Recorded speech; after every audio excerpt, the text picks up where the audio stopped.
NCERT के DG school में आप सबों का स्वागत है। मैं राजीव रंजन।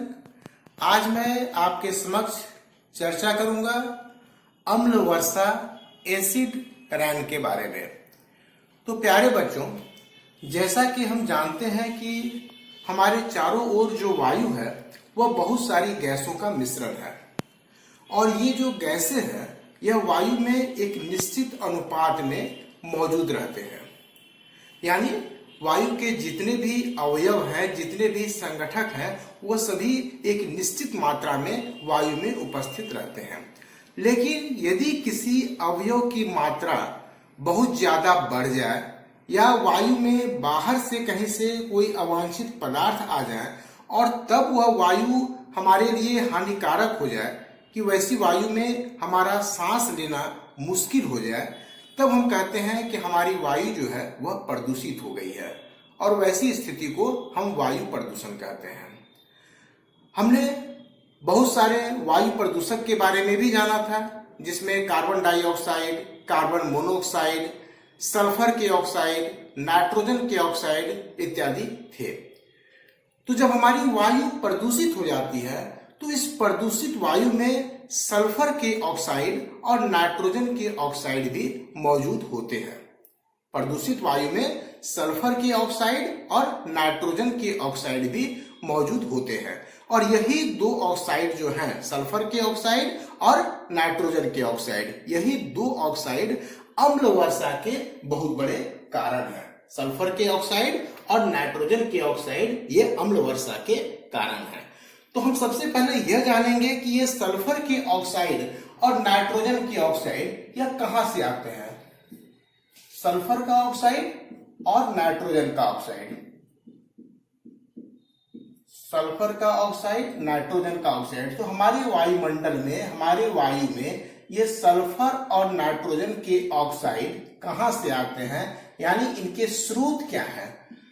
तो जब हम जीवाश्म ईंधनों को जलाते हैं, यानी जब हम कोयले को जलाते हैं या हम पेट्रोलियम को जलाते हैं, तो कोयले और पेट्रोलियम के जलने से सल्फर के ऑक्साइड और नाइट्रोजन के ऑक्साइड निकलते हैं।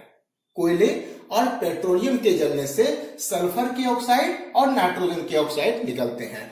तो ये सल्फर के ऑक्साइड और नाइट्रोजन के ऑक्साइड ये कोयले और पेट्रोलियम के जलने से निकलते हैं और इन कोयले और पेट्रोलियम को कहाँ जलाया जाता है, तो कोयले और पेट्रोलियम को कल कारखानों में, स्वचालित वाहनों में इत्यादि जगहों में जलाए जाते हैं। यदि हम पावर प्लांट्स की बात करें तो वहां भी बहुत बड़ी मात्रा में कोयलों को जलाया जाता है। तो जब कोयले और पेट्रोलियम को जलाया जाता है तो सल्फर के ऑक्साइड और नाइट्रोजन के ऑक्साइड वातावरण में मुक्त होते हैं, जो कि वायु को प्रदूषित करने में महत्वपूर्ण भूमिका निभाते हैं। तो ये सल्फर के ऑक्साइड और नाइट्रोजन के ऑक्साइड जब वातावरण में मुक्त होते हैं तो वातावरण में पहले से जलवाष्प मौजूद होता है। वातावरण में पहले से जलवाष्प मौजूद होता है और इस जलवाष्प के साथ, वातावरण में मौजूद जलवाष्प के साथ सल्फर के ऑक्साइड और नाइट्रोजन के ऑक्साइड जो है ये प्रतिक्रिया करते हैं और प्रतिक्रिया करने के उपरांत सल्फर की ऑक्साइड जलवाष्प के साथ सल्फ्यूरिक अम्ल बनाते हैं, सल्फ्यूरिक अम्ल बनाते हैं और नाइट्रोजन के ऑक्साइड जो है ये जलवाष्प के साथ नाइट्रिक अम्ल बनाते हैं, नाइट्रिक अम्ल बनाते हैं, HNO3 और ये हो गया H2SO4। तो ये हमने जाना कि हमारे वातावरण में, हमारे वायुमंडल में सल्फ्यूरिक अम्ल और नाइट्रिक अम्ल का निर्माण कैसे हुआ। प्रदूषित वायु में सल्फर की ऑक्साइड और नाइट्रोजन के ऑक्साइड मौजूद थे और ये दोनों ऑक्साइड जो थे, ये ऑक्साइड वातावरण में यानी वायुमंडल में मौजूद जलवाष्प के साथ इन ऑक्साइड्स के द्वारा प्रतिक्रिया किया गया और प्रतिक्रिया के उपरांत सल्फर के ऑक्साइड का जब जलवाष्प के साथ प्रतिक्रिया हुआ तो यहाँ पर सल्फ्यूरिक अम्ल का निर्माण हुआ और जब नाइट्रोजन के ऑक्साइड का जलवाष्प के साथ प्रतिक्रिया हुई तो यहाँ पर नाइट्रिक अम्ल का निर्माण हुआ। तो इस तरह से सल्फ्यूरिक अम्ल और नाइट्रिक अम्ल दो अम्लों का निर्माण हुआ। अब ये दोनों अम्ल जो हैं ये जल में घुलनशील होते हैं, सल्फ्यूरिक अम्ल और नाइट्रिक अम्ल, ये दोनों अम्ल जल में घुलनशील होते हैं। और जब बारिश के जल के साथ ये घुल जाते हैं और बारिश के जल के साथ घुलकर ये कहाँ आते हैं, पृथ्वी पर आते हैं। बारिश के जल के साथ वर्षा जल के साथ ये घुल जाते हैं, वर्षा जल के साथ घुल जाते हैं और वर्षा जल के साथ घुलकर ये कहां पर आते हैं, हमारी धरती पर, यानी हमारे पृथ्वी पर ये दोनों अम्ल जो हैं ये आते हैं। सल्फ्यूरिक अम्ल और नाइट्रिक अम्ल वर्षा जल के साथ घुलकर कहां आते हैं, पृथ्वी पर। और जब ये पृथ्वी पर आते हैं तो फिर क्या होता है, पृथ्वी पर आने के पर मिट्टी अम्लीय हो जाता है, मिट्टी जो है वह अम्लीय हो जाता है, मिट्टी अम्लीय हो जाता है। मिट्टी के अम्लीय हो जाने के कारण इसकी उर्वरा शक्ति जो है वह नष्ट हो जाती है, उर्वरा शक्ति नष्ट हो जाती है।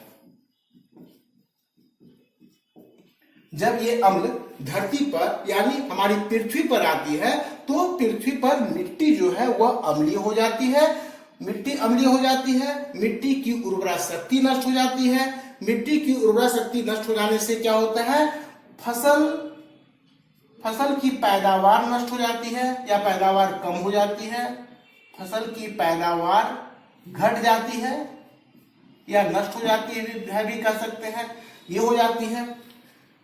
पेड़ पौधे सूख जाते हैं, पेड़ पौधे सूख जाते हैं। तो जब ये अम्ल यानी सल्फ्यूरिक अम्ल और नाइट्रिक अम्ल वर्षा जल के साथ घुलकर जब ये पृथ्वी पर आते हैं तो इसी को तो सबसे पहले हम कहते हैं अम्ल वर्षा। इसी को हम क्या कहते हैं, अम्ल वर्षा, या इसी को हम कहते हैं एसिड रेन।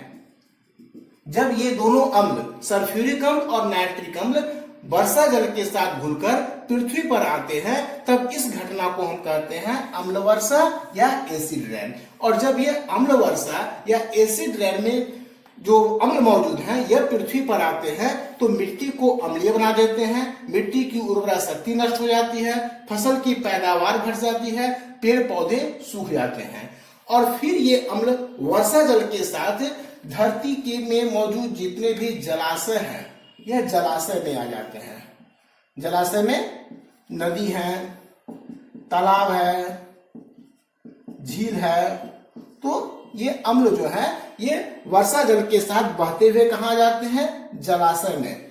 जलाशय यानी नदी, तालाब और झील में आ जाते हैं। यानी क्या हुआ, यहाँ पर जो जलाशय में जो मौजूद जल है वह जल क्या हो जाता है, जल अम्लीय हो जाता है।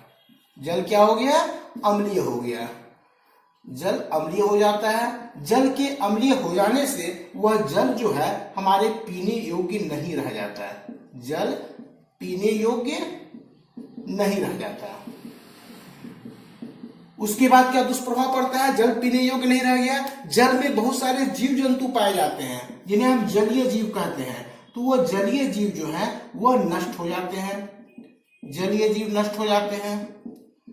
जल के अंदर बहुत सारे पौधे होते हैं, उन पौधों को नुकसान पहुंचता है, जलीय पौधों को नुकसान पहुंचता है अम्ल वर्षा के कारण।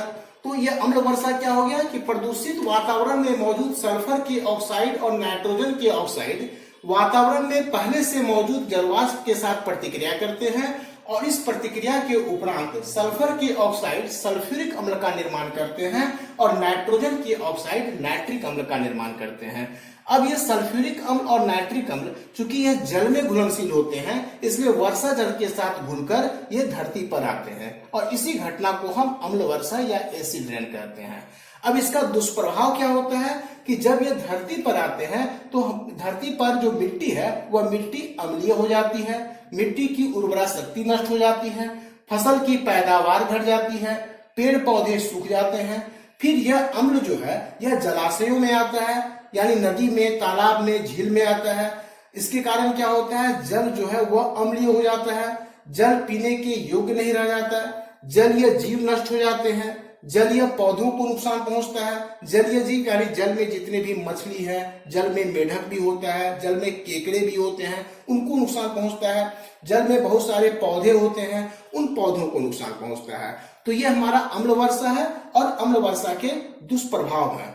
अब जब यह अम्ल वर्षा यानी अम्ल जो बारिश में, अम्ल वर्षा का मतलब क्या हो गया कि वर्षा जल में घुला हुआ अम्ल, तो यह जब यहाँ पर पृथ्वी पर आया तो पृथ्वी पर बहुत सारे संगमरमर के बने हुए इमारत भी होते हैं। संगमरमर के बने हुए इमारत या मॉन्यूमेंट, संगमरमर के इमारतों को भी नुकसान पहुंचता है, इमारतों को नुकसान पहुंचता है। अम्ल वर्षा के कारण संगमरमर के बने हुए इमारतों को नुकसान पहुंचता है।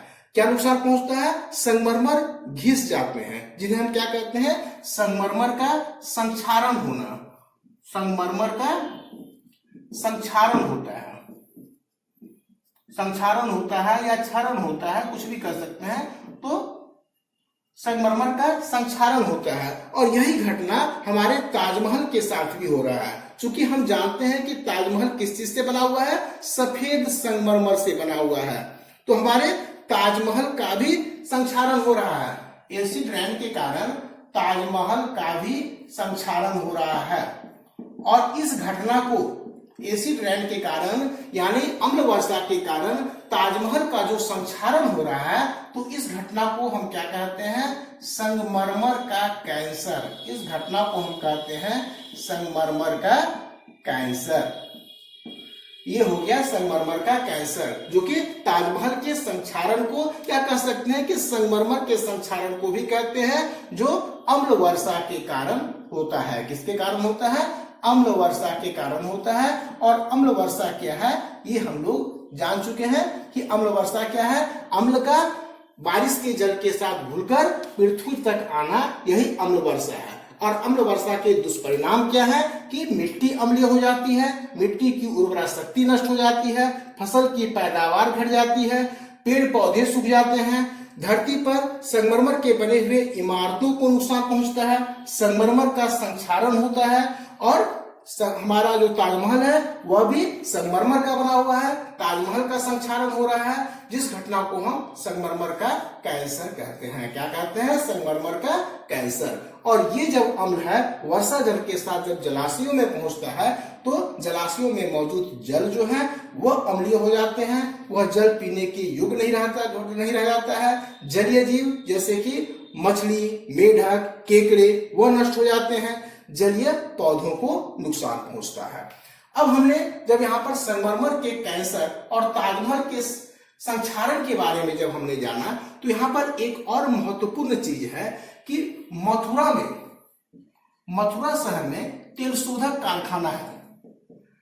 तेल शोधक कारखाना है मथुरा शहर में, और इस तेल शोधक कारखाने में बहुत सारे ईंधन जलाए जाते हैं और इन ईंधनों के जलाने से क्या होता है? सल्फर डाइऑक्साइड जैसी विषैली गैसें निकलती है। सल्फर डाइऑक्साइड जैसी विषैली गैसें निकलती है और साथ ही साथ काले कण भी निकलते हैं।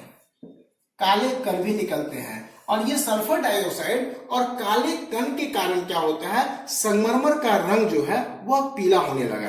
ताजमहल में जो संगमरमर लगा हुआ है, क्या ताजमहल का रंग जो है वह पीला होने लगा। यह मथुरा के तेल शोधक कारखाने से निकलने वाले सल्फर डाइऑक्साइड और काले कणों के कारण हुआ।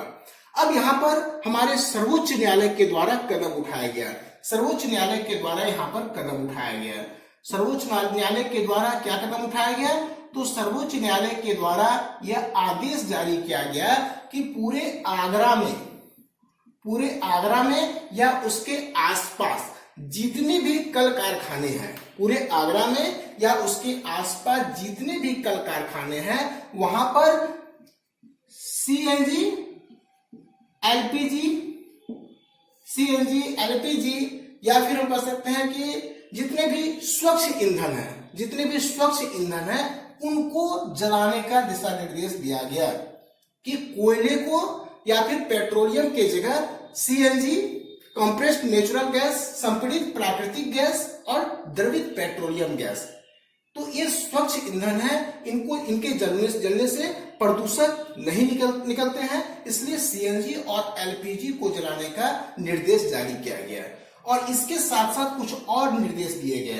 क्या निर्देश दिए गए? कि कल कारखानों में जितनी भी चिमनियां हैं उनकी ऊंचाई बढ़ाने की, चिमनियों की चिमनियों की ऊंचाई बढ़ाने का दिशा निर्देश दिया गया। चिमनियों में फिल्टर लगाने का दिशा निर्देश दिया गया, फिल्टर लगाना अनिवार्य कर दिया गया।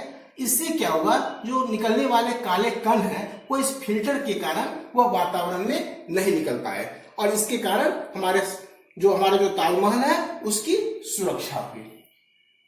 तो इस तरह से आज हमने इस वीडियो में अम्ल वर्षा और अम्ल वर्षा से होने वाले जितने भी दुष्प्रभाव हैं उनके बारे में हमने जाना, संगमरमर के कैंसर के बारे में हमने जाना और ताजमहल को प्रदूषण से बचाने के लिए सर्वोच्च न्यायालय के द्वारा क्या क्या दिशा निर्देश दिए गए इसके बारे में हमने जाना।